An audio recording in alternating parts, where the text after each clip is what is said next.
Hello everyone, welcome to the Asian mentor. ये video में आगे बढ़ने से पहले मैं आप सभी को बता देना चाहता हूँ कि ये चैनल का मेन मोटिव क्या है।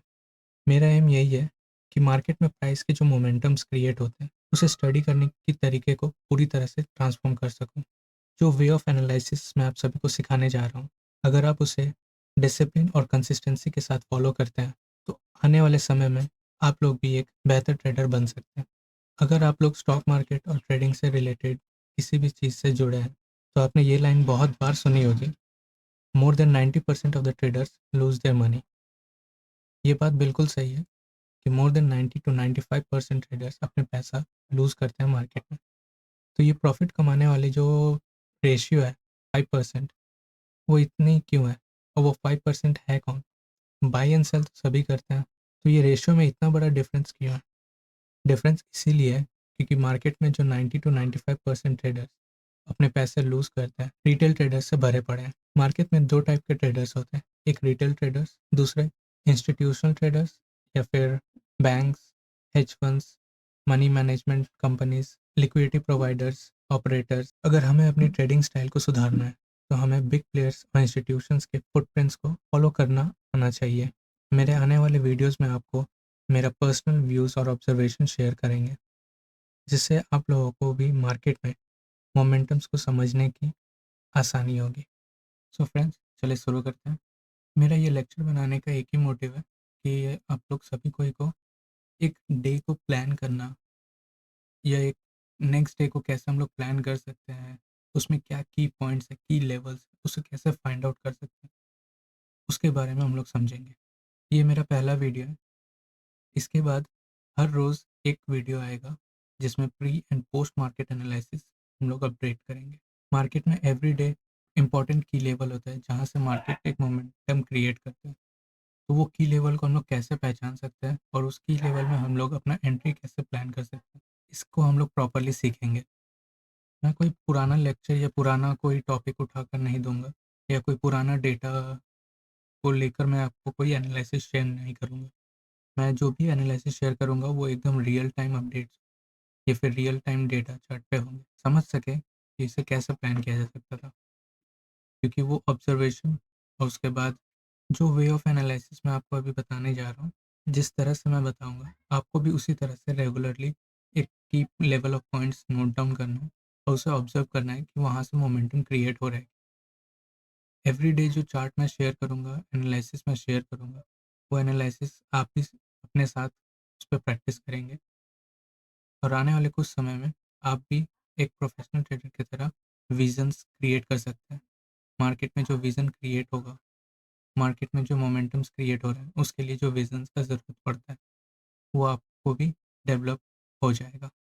तो स्टार्ट करते हैं। ये गोल्ड का चार्ट है।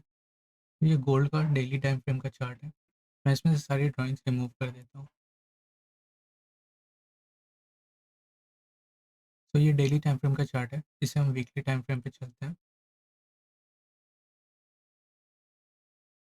वीकली टाइम फ्रेम पे जो हम लोग देख पा रहे हैं, प्राइस ने अभी एक हाई क्रिएट किया था, ऑल टाइम हाई क्रिएट किया था। उसके साथ एक लोअर वीक बनाया हुआ है। कोई ज़्यादा पुराना डेटा पे नहीं जाएंगे। ये जो करंट वीक है, ये करंट वीक के ऊपर हम लोग स्टडी करेंगे। ये करंट वीक हम लोग किस तरह से प्लान कर सकते थे।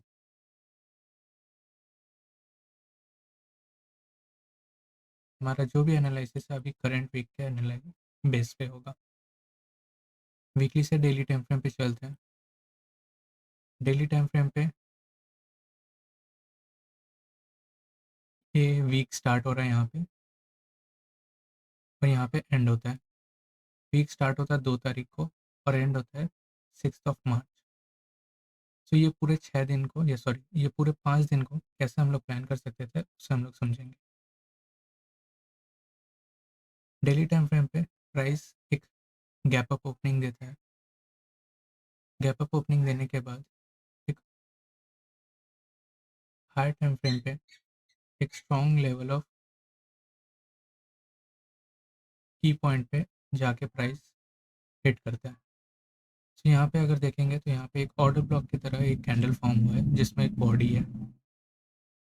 तो इस ऑर्डर ब्लॉक पे ना एंट्री प्लान कर सकते हैं, या फिर ऐसा कौन सा की लेवल है जहाँ से हम लोग अपना POI means point of interest हम लोग ड्रॉ कर सकते हैं। इस सेक्शन में हम लोग को पहले चेक करना है कि ऐसा कोई पीओआई है कि नहीं जहाँ से हम लोग कुछ प्लान कर सकते हैं। डेली टाइम फ्रेम पे कुछ प्रॉपर क्लैरिटी नहीं मिल रहा है, तो हम लोग चलेंगे 4 आवर के टाइम फ्रेम पे।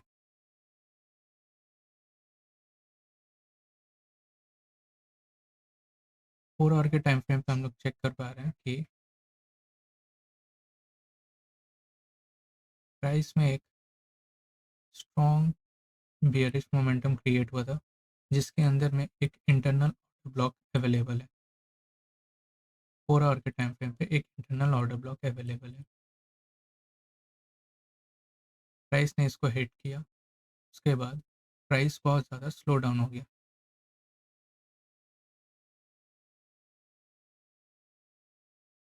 4 आवर के बाद 2 आवर के टाइम फ्रेम पे चलते हैं। 2 आवर के टाइम फ्रेम पे भी हम लोग को जो दिख पा रहा है, यहाँ पे इंटरनल पेजेस अवेलेबल है,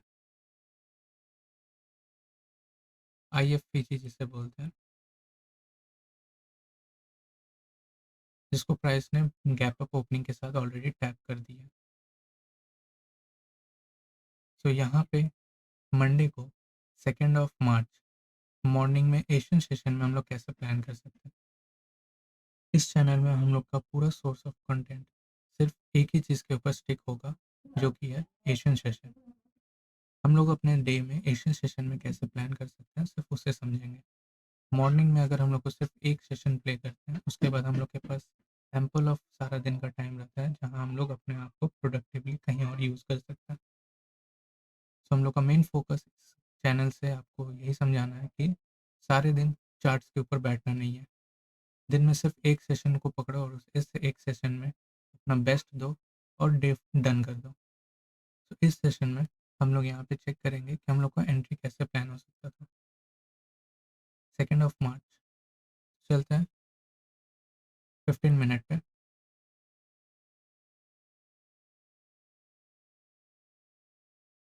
जब हमें दिखा price already high time frame के पीओआई को टैप किया था, उसके बाद यहाँ पे जो प्राइस ने एक गैप क्रिएट किया था, प्राइस ने क्या किया, उस गैप के मीन थ्रेशोल्ड को टैप किया। ये मीन थ्रेशोल्ड क्या होता है, उसे हम लोग आने वाले लेक्चर्स में बहुत डीपली समझेंगे। तो अभी के लिए ये समझते हैं, प्राइस ने जब एक गैप अप ओपनिंग दिया, तो ये जो गैप पेंडिंग था, प्राइस ने उस गैप को फिल किया, मीन थ्रेशोल्ड को टैप किया। उसके बाद हम लोग एशियन सेशन में इस जोन पे कैसे प्लान कर सकते थे अपने एंट्रीज को।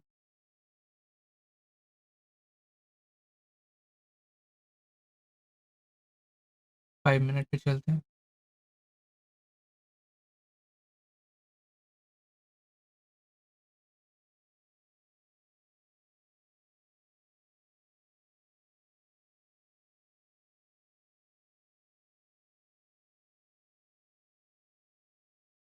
5 मिनट में हमें दिखता है एक ब्रेकआउट स्ट्रक्चर, बट ये ब्रेकआउट स्ट्रक्चर नहीं, इसे चौक।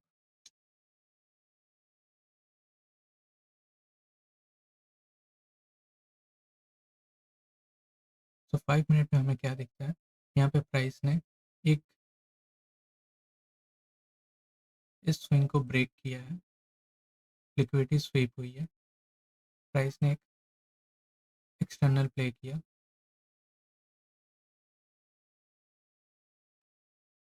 और प्राइस ने एक स्ट्रक्चर मूवमेंट दे दिया, मार्केट स्ट्रक्चर शिफ्ट हो गया।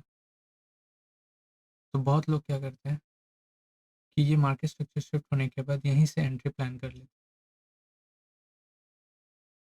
हैं, इस जोन से एंट्री प्लानिंग हो जाता है और एसएल इस स्विंग के नीचे रखते हैं। एसएल इस स्विंग के नीचे, और वो लोग प्लान करेंगे 1:1, 1:2 इस टारगेट के लिए। हम लोग का टारगेट ये नहीं है कि 1:2, 1:1 कैसे प्लान करें। हम लोग का टारगेट है कि हम लोग मार्केट में मार्केट स्ट्रक्चर को किस तरह से समझेंगे, मार्केट में प्राइस के मोमेंटम्स कब चेंज होते हैं, वहाँ से बिहेवियर कैसे चेंज होता है, और उस रैली को हम लोग कैसे प्लान कर सकते थे। जैसे कि हम लोग ने पहले ही चेक किया था, यहाँ पे प्राइस ने एक गैप फिल किया था। उस गैप के मेन थ्रेशोल्ड को टैप करने के बाद अगर हम लोग ये सारी डिटेल्स हटा देता हूँ,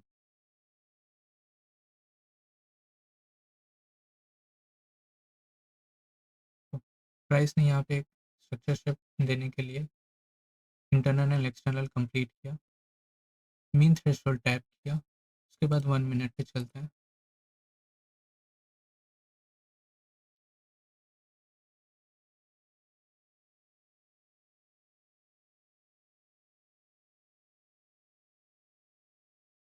ओके,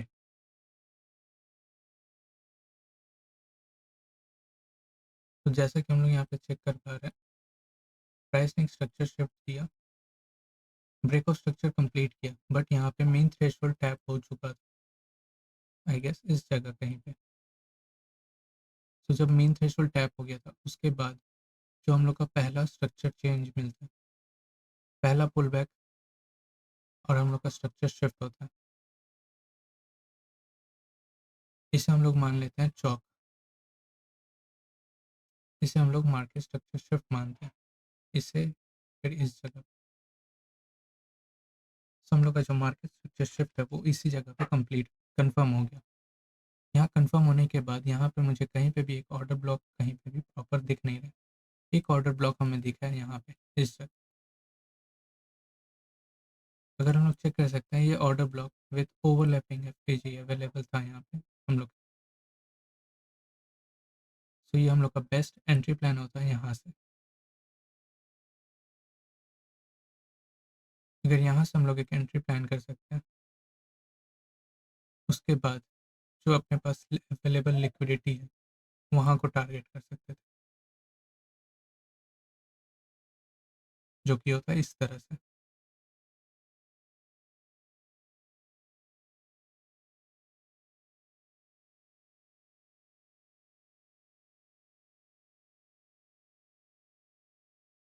यहाँ पे हम लोग एशियन सेशन में प्लान करते हैं, विद इन 12:30 12:36 हम लोग अपना टारगेट डन कर दिए होते हैं।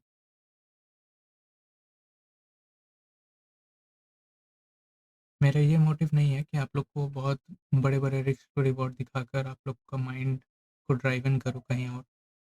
मैं यहाँ कोई कोर्स सेल करने नहीं आया हूँ, या फिर मुझे कोई ज़रूरत नहीं है ऐसा कुछ शेयर करने की, बट मैं इसीलिए चाहता हूँ ये चीज़ आप लोग को पता चले, ताकि आप लोग अपने माइंड को और भी ज़्यादा ट्रेन कर सकें कि आप जिस मार्केट में है उस मार्केट में एडवांस, बहुत ही एक्सपीरियंस प्लेयर्स ऑलरेडी अवेलेबल है मार्केट में।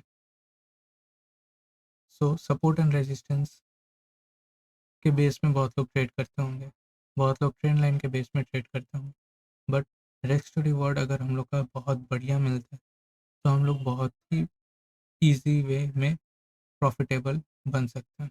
ये वीडियो बनाने का मेरा जो मेन रीज़न है वो यही है कि मैं अपना जो एक्सपीरियंस है, अपना जो विजुअल ऑब्जर्वेशन है, उसे मैं सबके साथ शेयर कर सकूँ। सो ये हो गया मंडे की बात। फिर चले आते हैं डेली टाइम फ्रेम पे। डेली टाइम फ्रेम पे हम लोग ने देखा 1:6 का रिस्क रिवॉर्ड हम लोग ने कैप्चर किया। सो अब हम लोग प्लान करते हैं कि जैसे हम लोग को पता था ये एक डेली का ऑर्डर ब्लॉक था, जिसके एक पीओआई से हम लोग को एक बियरिश मोमेंटम देखने को मिला। अभी सारे ड्राइंग्स रिमूव कर देते हैं। अभी हम लोग के पास, जैसा कि हम लोग देख पा रहे हैं, मंडे को प्राइस ने क्या किया था, एक बियरिश मोमेंटम क्रिएट किया जिसमें एक अपसाइड की विक क्रिएट की एंड डाउनसाइड की एक विक क्रिएट की। जब हमें पता था कि मार्केट ने एक हायर टाइम फ्रेम पे बहुत ही स्ट्रॉन्ग ऑर्डर ब्लॉक को टैप किया है और प्राइस ने एक बेरिश मोमेंटम क्रिएट किया, but both side liquidity generate करने के लिए विक बना दिया।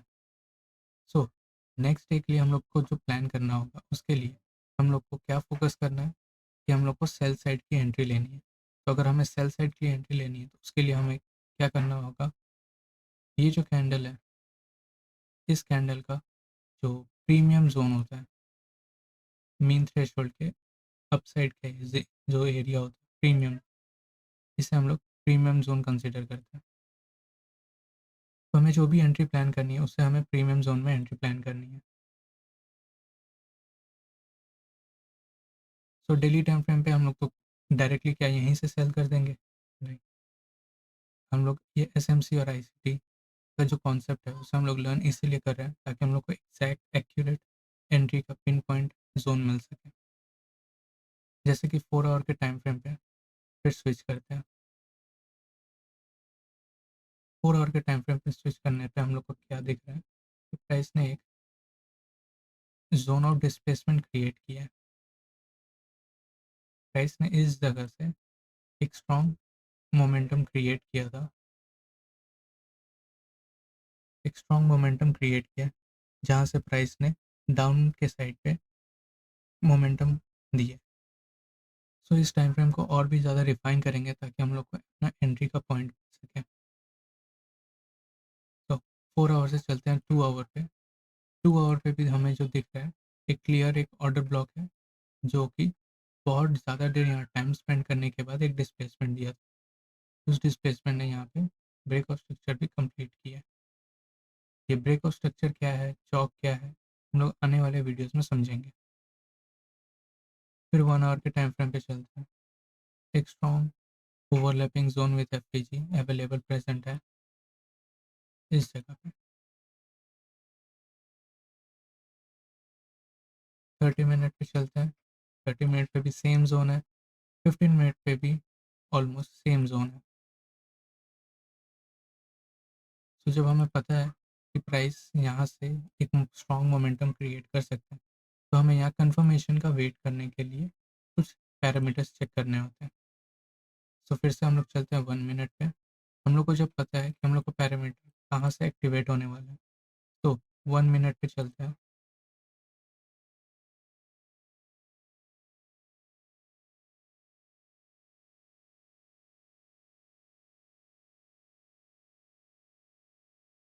सेशंस का एक्टिवेट कर देता हूँ। तो सेशन एक्टिवेट हुआ। एशियन सेशन स्टार्ट हुआ। यहाँ पे प्राइस ने यहाँ से एक अपवर्ड डायरेक्शन का मोमेंटम क्रिएट किया।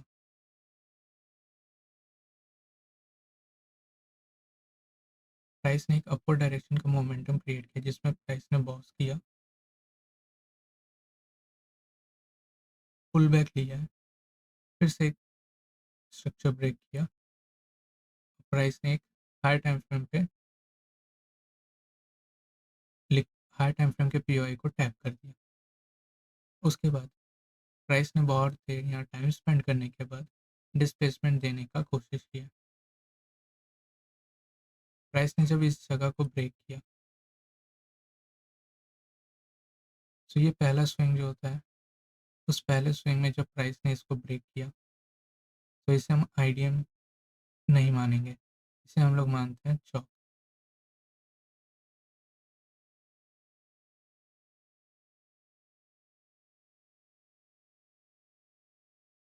तो जैसे यहाँ पे चौक हुआ तो हम लोग को क्या डिसाइड करना है कि हम लोग को इस जोन पे कोई ऐसा पीओआई मिले जहाँ पे हम लोग से सेल कर सके। अगर हम लोग यहाँ पे देखें तो ऐसा कोई वैलिड पीओआई अवेलेबल नहीं दिख रहा है जहाँ से प्राइस में हम लोग को सेलिंग दिखे। 1 मिनट के टाइम फ्रेम है तो हो सकता है शायद हम लोग को बहुत ज़्यादा रिफाइन हो गया है तो हम लोग नहीं, तो हम लोग चलते हैं थोड़ा सा टाइम फ्रेम को बढ़ाते हैं। 3 मिनट के टाइम फ्रेम पे आते हैं।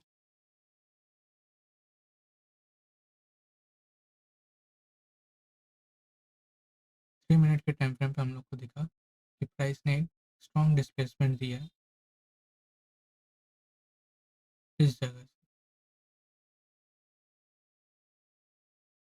ये जो जोन है प्राइस ने यहाँ से स्ट्रॉन्ग डिस्प्लेसमेंट दिया है इस तरह से। फिर उसके बाद प्राइस ने एक पुल बैक दिया। पुल बैक देने के बाद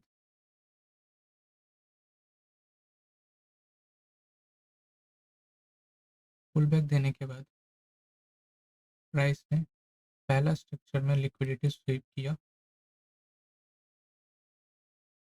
by side liquidity SVEEP, sell side liquidity SVEEP.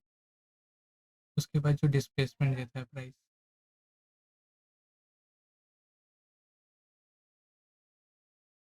अभी तक हमें एंट्री की पोजीशन नहीं मिली है क्योंकि यहाँ पे भी कोई ऑर्डर ब्लॉक अवेलेबल नहीं थी, इस जगह में भी कोई प्रॉपर ऑर्डर ब्लॉक अवेलेबल नहीं है। तो हम लोग को क्या है, वेट करना पड़ा। जब ये स्ट्रक्चर ब्रेक हुआ, उसके बाद प्राइस ने एक डिस्प्लेसमेंट दिया। डिस्प्लेसमेंट के साथ एक ऑर्डर ब्लॉक विथ एफएजी क्रिएट, जहाँ से प्राइस में एक मोमेंटम क्रिएट हुआ।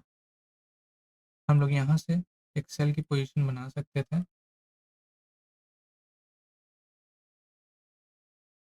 टारगेटिंग टू दिस लिक्विडिटी, या फिर एटलीस्ट ये लिक्विडिटी।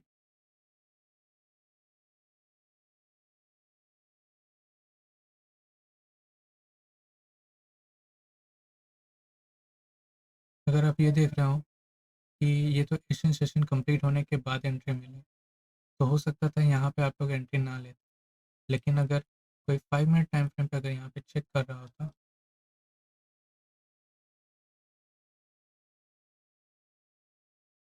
5 मिनट के टाइम फ्रेम पे यहाँ पे हम लोग को एक ऑर्डर ब्लॉक ऑलरेडी मिल चुका था, जहाँ से हम लोग प्राइस में एंट्री कर सकते थे इस जगह पे।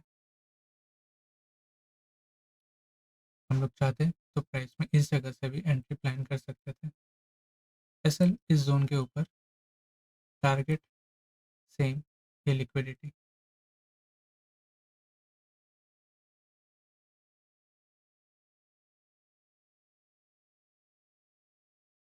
एशियन सेशन का प्लानिंग इस तरह से अगर हम लोग करेंगे तो क्या होगा कि हम लोग को सारे दिन भर में हम लोग को चार्ट देखने की कोई ज़रूरत ही नहीं है।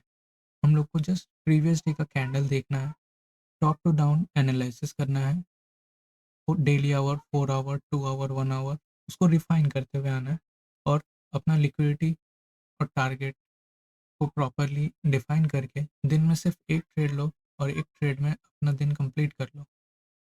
सारे दिन चार्ट के पास बैठकर कोई फ़ायदा नहीं है। फिर से डेली टाइम फ्रेम पे आते हैं। ये डे भी हम लोग ने प्लान किया, ये डे प्रॉपरली सक्सेसफुल हो जाता। उसके बाद सबसे डिफ़िकल्ट होता है ये ज़ोन को प्लान करना। मैं सारी ड्राइंग्स फिर से रिमूव कर रहा हूँ। ये डे जब इतना बड़ा स्ट्रॉन्ग रिजेक्शन, एक स्ट्रॉन्ग बियरिश मोमेंटम क्रिएट हुआ, जिसने एक हाई विक बनाया, एक बॉटम विक बनाया, तो हम लोग क्या करें, इतनी बड़ी सेलिंग को देखकर क्या हम लोग फिर से प्राइस में सेल के लिए तरह दौड़ जाए? नहीं। हम लोग लोअर टाइम फ्रेम पे पहले स्ट्रक्चर देखेंगे कि वो स्ट्रक्चर हम लोग को बोलना क्या चाहता है। उसके पहले डेली टाइम फ्रेम पे हम लोग देखेंगे कि हम लोग का जो प्राइस इस जगह पे जो बॉटम विक बनाया है, वहाँ पे कोई ऐसा सपोर्ट ज़ोन या एरिया ऐसा था जहाँ से प्राइस को कुछ टाइम के लिए सपोर्ट मिल सकता है। तो अगर वो देखेंगे, प्राइस में एक स्ट्रॉन्ग एरिया ऑफ ज़ोन था, जहाँ से प्राइस को एक सपोर्ट मिला। अभी यहाँ पे इतना बड़ा जो विक क्रिएट हुआ है, ये जो विक क्रिएट हुआ है, ये वीक में प्राइस ने जो स्ट्रक्चर ऑफ मूवमेंट क्रिएट किया है, इसके बेसिस में हम लोग को प्लान करना होगा कि नेक्स्ट डे हम लोग क्या करेंगे। अब सीधे चलते हैं 15 मिनट के टाइम फ्रेम पे। अगर हम लोग देखें 15 मिनट के टाइम फ्रेम पे,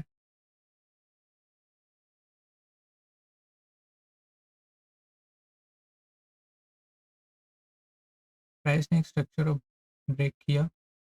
उसके बाद प्राइस ने एक मोमेंटम क्रिएट करके जो पी था उसको टैप करने के बाद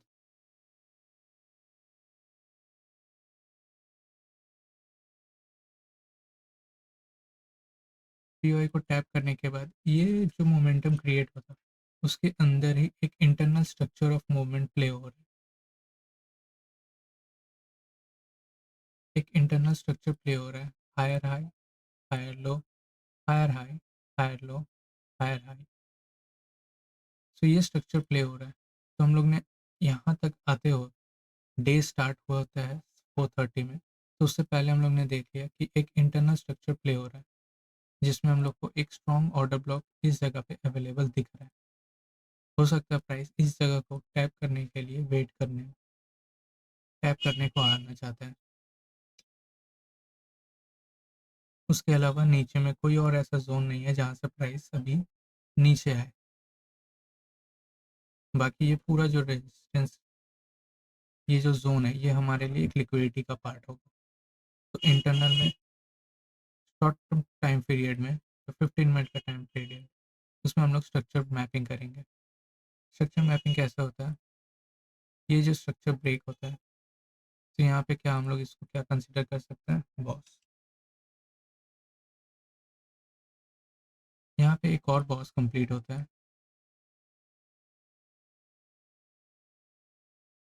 ये बॉस कंप्लीट होने के बाद प्राइस ने क्या किया है? प्राइस ने इस जगह पे एक स्ट्रक्चर शिफ्ट दिया। जब हम लोग को पता है कि प्राइस इस जगह तक पहुंचना चाहता है, प्राइस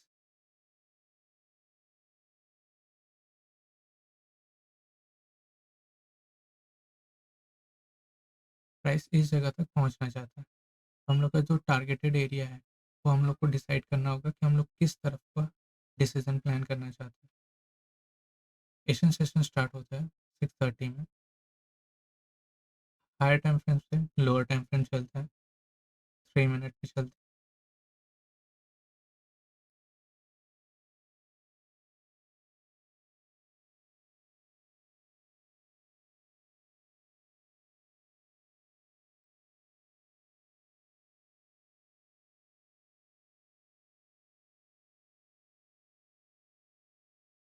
तो हम लोग देखें यहाँ पे प्राइस ने एक ब्रेक ऑफ स्ट्रक्चर दिया है, जिसके साथ प्राइस में एक यहाँ पे strong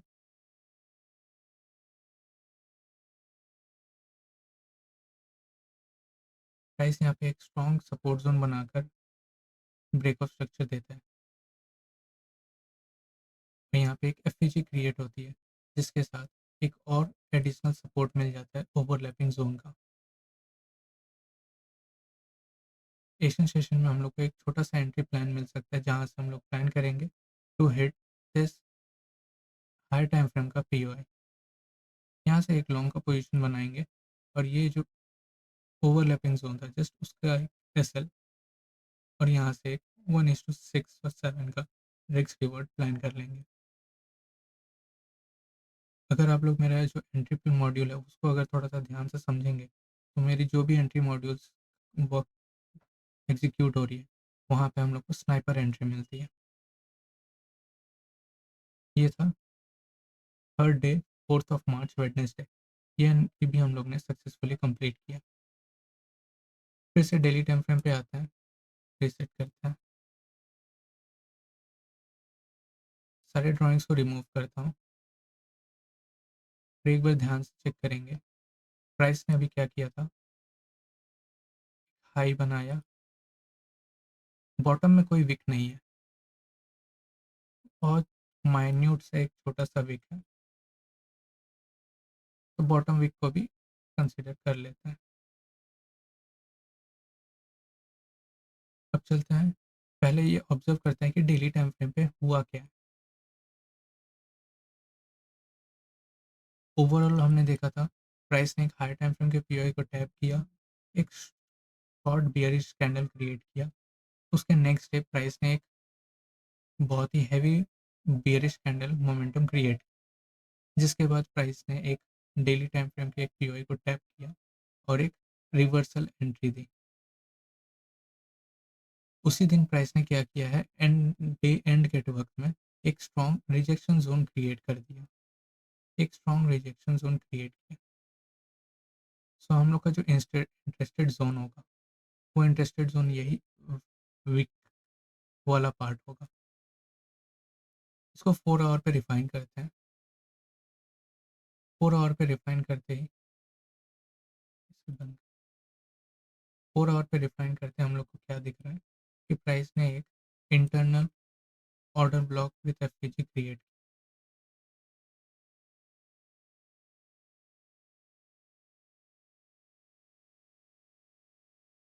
order block with FPG create किया, जिसको प्राइस ने ओपन होते ही ये जो सेकंड कैंडल की लिक्विडिटी थी उसे ग्रैब कर ली थी।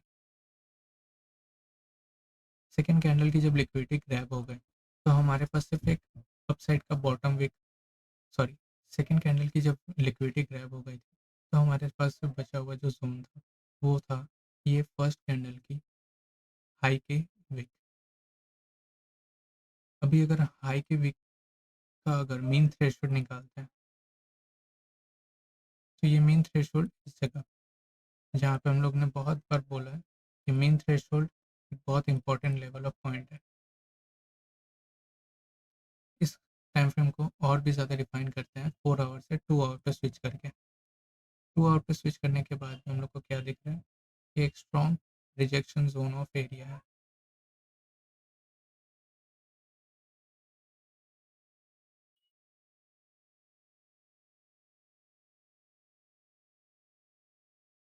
और यहाँ पे कहीं पे भी अगर आपको दिखेगा 2 आवर पे कोई भी एफ क्रिएटेड नहीं थी। तो प्राइस के लिए ये क्या थी, एक लो रेजिस्टेंस लिक्विडिटी थी जिसको प्राइस ने हंट करने जा रहा था। 1 आवर पे स्विच करते ही यहाँ पे भी कोई ऐसा जोन नहीं था जहाँ से मुझे एंट्री का मॉड्यूल प्लान करने को मिले, बट एक ऐसा जोन था जहाँ से प्राइस ने स्ट्रॉन्ग रिजेक्शन दिया है। मीन थ्रेशोल्ड विद ओवरलैपिंग ये वॉल्यूम इम्बैलेंस, ये स्ट्रॉन्ग एक रिजेक्शन जोन की तरह काम करता है जहाँ से प्राइस एक ऑपोजिट डायरेक्शन में मोमेंटम क्रिएट कर सकता है। 15 मिनट चलता है। 15 मिनट में भी कोई स्ट्रक्चर नहीं है। जब 15 मिनट तक में हम लोग को कोई प्रॉपर स्ट्रक्चर नहीं मिला तो हम लोग क्या करेंगे, प्राइस को यहाँ टैप होने के बाद हम लोग चेक करेंगे कि यहाँ से हम लोग को कोई चेंज ऑफ कैरेक्टर मिलता है कि नहीं। चेंज ऑफ कैरेक्टर मीन्स चौक हमें अवेलेबल मिलता है कि नहीं। 1 मिनट पे स्विच करते हैं।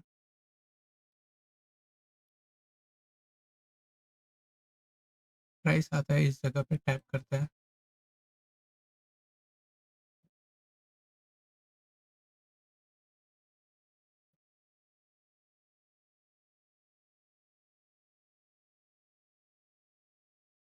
प्राइस ने यहाँ पे एक ब्रेकआउट स्ट्रक्चर दिया, एक विक बनाई, स्विंग क्रिएट किया और प्राइस ने अपना पीओई को टैप किया।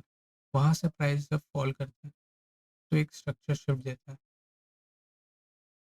इस स्ट्रक्चर शिफ्ट को हम लोग मानेंगे चौक। जैसे हम लोग को ये चौक मिलता है तो हम लोग को यहाँ खोजना है कि प्राइस में कोई order block with F available है या नहीं। तो हम लोग यहाँ देख पा रहे हैं प्राइस ने ये जो मोमेंटम क्रिएट किया यहाँ पे बहुत टाइम तक प्राइस ने टाइम स्पेंड किया था। उसके बाद जो डिस्प्लेसमेंट देता है उस डिस्प्लेसमेंट में order block with F available है।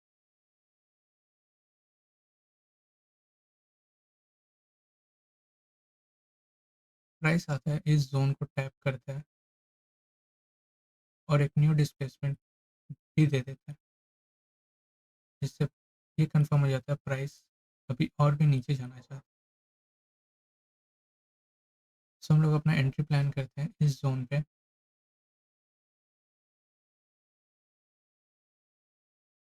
विथ स्विंग हाई का स्टॉप लॉस। 15 मिनट पे स्विच करते हैं टू टारगेट। हमें पता था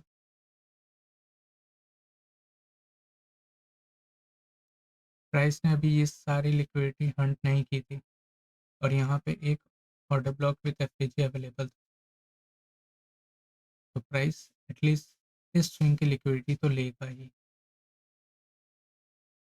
एंड सेम एज दिस, मैं आपको ये पूरा जोन कैप्चर करने नहीं बोल रहा हूँ, बट एटलीस्ट आप ये जो यहाँ पे वॉल्यूम इम्बैलेंस क्रिएट हुआ एटलीस्ट उसको तो कैप्चर कर पाते। एशियन सेशन में हम लोग इसको प्लान कर सकते थे और ये कैप्चर हो जाता 1:10 1:11 का डेक्स रिवॉर्ड।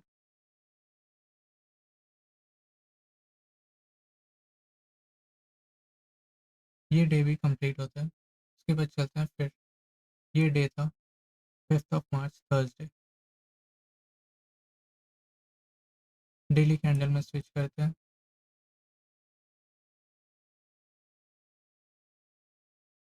सारी ड्राइंग्स फिर से रिमूव करता हूँ।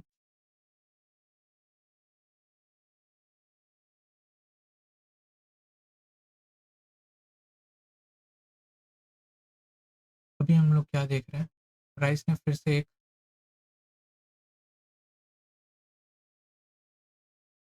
टॉप विक बनाई है, एक बॉटम विक बनाई है, और ये उसके बाद हम लोग को चेक करना है कि डेली कैंडल में प्रीवियस में जो जोन ऑफ एरिया है वहाँ पे कोई एक स्ट्रॉन्ग लेवल है या नहीं। तो अगर हम लोग देखेंगे, जैसे अप साइड में हम लोग को फेस करना पड़ता है एक स्ट्रॉन्ग रिजेक्शन जोन, उसी तरह डाउन साइड से भी हम लोग को मिल रहा है एक स्ट्रॉन्ग रिजेक्शन जोन। तो अभी रिजेक्शन जोन अगर यहाँ पे अवेलेबल है, तो जैसे हम लोग ने इस जोन को प्लान किया था, उसी तरह से हम लोग इस जोन को प्लान करेंगे, जो कि होता है हम लोग का ये सेक्शन, इसके विक के सेक्शन। अभी ये विक जो है, इसमें भी हम लोग मेन थ्रेशोल्ड एक बार चेक कर लेते हैं। अगर हम लोग इसका मेन थ्रेशोल्ड चेक करें, तो मेन थ्रेशोल्ड इस जगह है।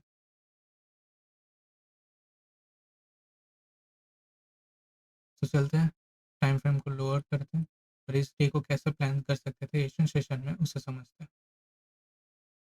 4 आवर स्विच करते हैं। 4 आवर पे कोई स्ट्रॉन्ग ऐसा जोन तो नहीं मिल रहा है, बट एक हाँ, यहाँ से एक बुलिश डिस्प्लेसमेंट दिखा है। फिर उसके बाद चलते हैं 1 आवर के टाइम फ्रेम पे। 1 आवर के टाइम फ्रेम पे अभी कोई प्रॉपर पीओआई अवेलेबल नहीं है।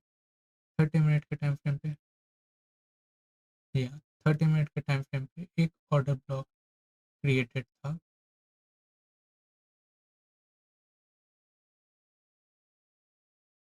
अगर आपको दिखेगा एक ऑर्डर ब्लॉक क्रिएटेड था।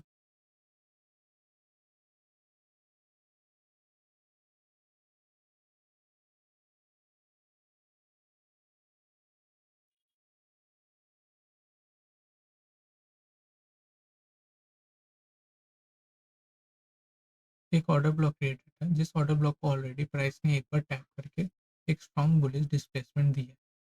और ये बुलिश डिस्प्लेसमेंट देने के बाद वो फिर से नीचे क्यों आया?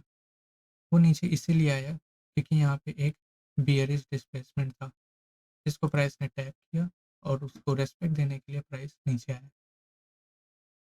अभी अगर ये नीचे आया, तो ये जो जोन है, यहाँ पे ये जो ऑर्डर ब्लॉक क्रिएटेड था, उस ऑर्डर ब्लॉक पे इस जो कैंडल ने विक बनाई है, जो विक बनाई थी, उसकी लो की लिक्विडिटी बहुत ही ज़्यादा हाई वॉल्यूम में अवेलेबल होगी, जो कि हम लोग को सपोर्ट दे देगी प्राइस को अपवर्ड डायरेक्शन में मूव करने के लिए।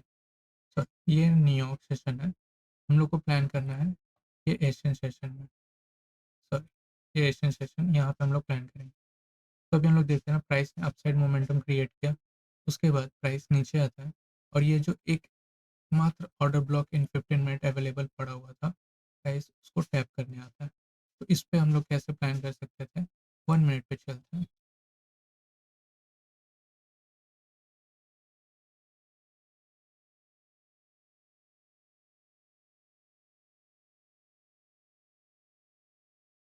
प्राइस ने इस पूरी एक्यूमुलेशन की लिक्विडिटी ली,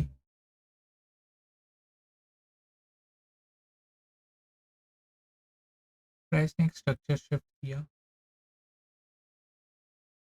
स्ट्रक्चर शिफ्ट देने के बाद एक last order block with FPG available है विथ ओवरलैपिंग जोन।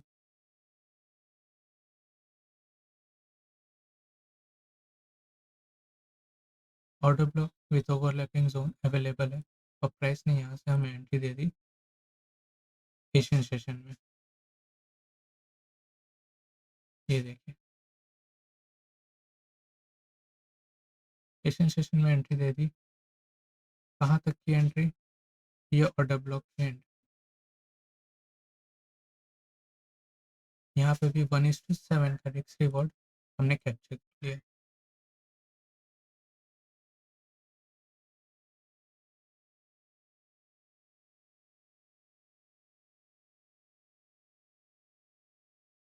ये थी डेली प्रोफाइल की पूरी एनालिसिस, जो लास्ट 1 वीक की थी। मैंने कोई पुराना चार्ट उठा के आपको एक्सप्लेन नहीं किया, मैं बस यही दिखाना चाहता था कि अगर हम लोग चाहें तो सिर्फ एशियन सेशन में ही अपना पूरा बेस्ट देकर अपने दिन के ट्रेड को कंप्लीट कर सकते हैं। ना ही कोई ओवर ट्रेडिंग, ना ही कोई over analysis, simple basics concept and simple mindset. ये मैं एक पूरी सीरीज स्टार्ट कर रहा हूँ जिसमें मैं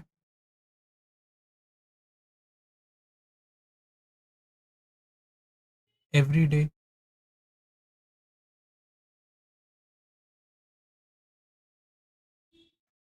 मैं एक पूरी सीरीज स्टार्ट कर रहा हूँ जिसमें मैं every day pre market and post market analysis share करूँगा, जिससे आप लोग को भी समझ में आए कि जो मैं एनालिसिस अभी आप लोगों को बताया वो एनालिसिस कितना स्ट्रॉन्ग है और उस एनालिसिस से हमें क्या रिजल्ट मिलता है। आने वाले टाइम में जब आप हमें मुझे फॉलो करने लगेंगे और फॉलो करते हुए ये प्रैक्टिस को आप भी स्टार्ट करेंगे, तो आपको भी पता चलेगा कि आप लोग की जो विजन ऑफ थिंकिंग है वो कितनी सुधर सकती है। सो अभी के लिए इतना ही। आने वाले वीडियोस में मैं और भी डिटेल्स में वीडियोस लाऊंगा एंड एसएमसी एंड आईसीटी की सारी कॉन्सेप्ट्स को सिंपल वे में हम लोग लर्न करेंगे, अंडरस्टैंड करेंगे और उसे कैसे मार्केट में इम्प्लीमेंट कर सकते हैं उसके बारे में समझेंगे। Thank you for watching this. अगर आपने यहाँ तक मेरा वीडियो को देखा है तो thank you so much for supporting me. आगे भी मेरे वीडियोस के साथ जुड़े रहिएगा। बहुत ही इंपॉर्टेंट लर्निंग्स को मैं प्रोवाइड करवाऊँगा।